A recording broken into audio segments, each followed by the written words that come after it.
আগে live share comment করবেন। আগামী দিনে নতুন ভিডিও আনার জন্য একটু আশীর্বাদ চেয়ে শুরু করি ভিডিও। যে ইসকন সরাসরি সন্ত্রাসী কাজকে হাতে নিয়েছে, জাতীয় পতাকার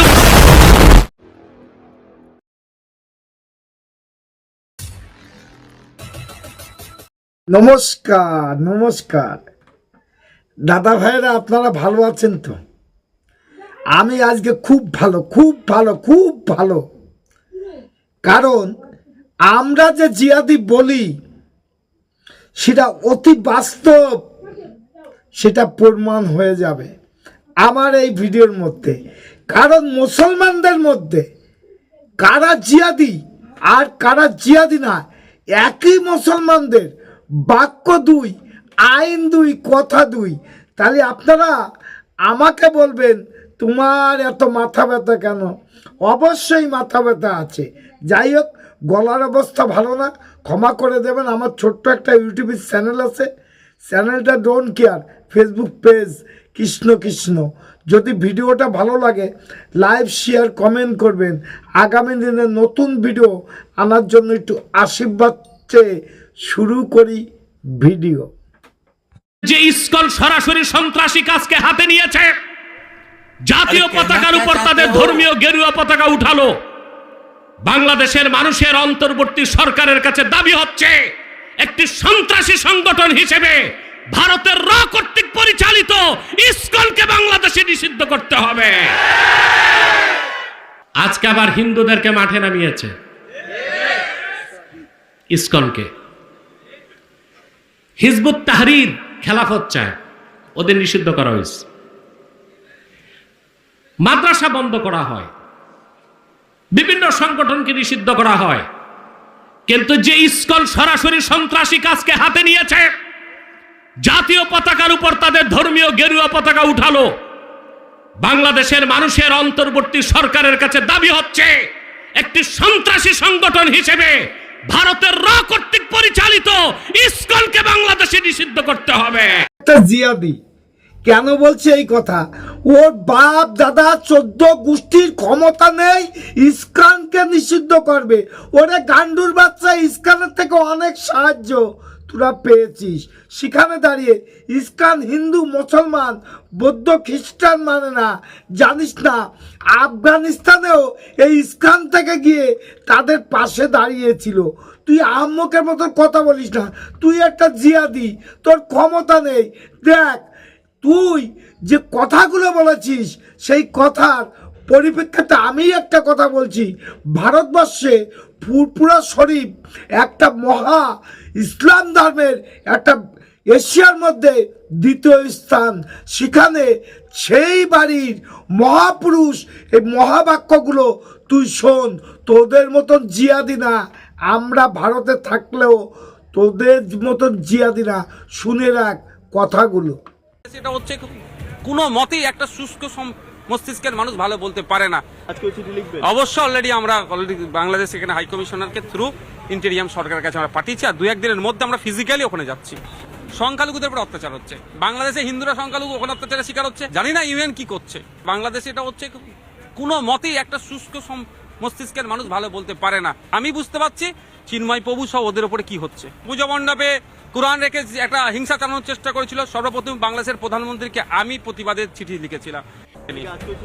অবশ্য অলরেডি বাংলাদেশ এখানে হাই কমিশনারকে থ্রু ইন্টেরিয়াম সরকারের কাছে আমরা পাঠিয়েছি। আর 2-1 দিনের মধ্যে আমরা ফিজিক্যালি ওখানে যাচ্ছি। কেন হবে না, কেন হবে না? আমিও তো সংখ্যালঘু একজন, আমি তো বুঝতে পারছি ওখানে কি চলছে। আপনারা তো এই এক জিহাদি দেখলেন, এবং আর এক জিহাদিরা কি বলতে পারে আর কি করতে পারে শুনুন। তাহলে এই জিহাদির বক্তব্য পরে ওই বাংলাদেশে আর এক মুসলমান ভাই তার বক্তব্য শোনাবো। কারণ আমরা জানি যে কোনটা জিহাদি আর কোনটা আসল মুসলমান। চলেন দেখা যাক আরো জিহাদি ভাইরা কি বললো কথাটা। বলবো ইসকন বাড়াবাড়ি করে তাহলে বাংলাদেশের সমস্ত মানুষ ঐক্যবদ্ধ হবে, ইসকনের বিরুদ্ধে আন্দোলন করবে, সংগ্রাম করবে, যুদ্ধ করবে ইনশাআল্লাহ। আরে আম্মকের বাচ্চা, আমরা তৈরি আছি, তোরা তৈরি হয়ে নে। ফাঁসির দড়িতে পড়ার জন্য তৈরি হয়ে নে। আমরা তোর হুমকি জুমকি ভয় পাই না। ইসকানকে কি করতে পারিস সেটাও ভুলে গেছিস। আজকে যে ঘাট ধাক্কাটা খালি তোদের বাংলাদেশে কোর্টে, সুপ্রিম কোর্টে তোদের দুখানে চর মেরে দিয়েছে। কারণ সুপ্রিম কোর্টের এটা এখতিয়ার নেই, সুপ্রিম কোর্ট সেটা বলে দিয়েছে। লজ্জা নেই অপদার্থ কোথাকার। চল তোর আর এক ভাই যারা সঠিক মুসলমান তারা কি বলল শুনে আসি। আসসালামু আলাইকুম রহমতুল্লাহ। চিন্ময় প্রভুকে নিয়ে কিছু কথা। অবশ্য আমার মতো মামুলি লোকের কথায় কোনো কিছু যায় আসে না, তারপরেও দু একটা কথা বলি। চিন্ময় প্রভুর নামে মামলা হয়েছে এখান থেকে 1.5 থেকে 2 মাস আগে। মেবি একজন ব্যক্তির নামে 1.5 থেকে 2 মাস আগে রাষ্ট্রদ্রোহীর মামলা হয়েছে। তাকে গ্রেপ্তার করতে এতদিন সময় লেগেছে। আমার কথা হলো, উনি যদি বড় ধরনের অফেন্ডার হন তাহলে তার যেদিন মামলা হয়েছিল তার পরদিনই গ্রেপ্তার করার কথা। কিন্তু দুর্ভাগ্য হলো সত্য যে তাকে গ্রেপ্তার করা হয়নি। রংপুরে ইস্কনদের যে ইস্কন অর্থাৎ হিন্দু জাগরণী মঞ্চ নাকি হিন্দুদের যে সংগঠন, তাদের ব্যাপক একটা জনসমাবেশ হয়েছিল। সেখানে বিভিন্ন মহলের বাধা বিপত্তি সত্ত্বেও তারা লক্ষাধিক লোকের সমাবেশকে আটকাতে পারেনি। সেখানে চিন্ময় প্রভু কিছু বক্তব্য রেখেছেন, যে বক্তব্যগুলো যে কোনো মানুষের শুনলে ভয় পাওয়ার কথা। কারণ তার দাবিগুলো যৌক্তিক এবং তার দাবিগুলোকে অগ্রাহ্য করার মতো কোনো বিবেকবানের পক্ষে অস্বীকার করা কোনোভাবে সম্ভব নয়। আহমদ, এটা আমাদের দেশের মুসলমান নয়, তোদের বাংলাদেশের মুসলমান।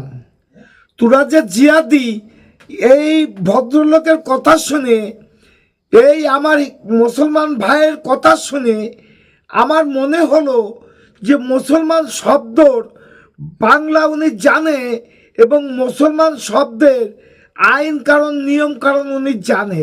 কিন্তু তোরা যে জিয়াদি, সেটা তোদের শুধু বড় বড় টুপি মাথায় দিয়ে মুসলিম ধর্মকে নিয়ে তোরা হিন্দুদের প্রতি যে অন্যায় অত্যাচার করছিস, দোজকে গিয়েও কথা বলতে হবে।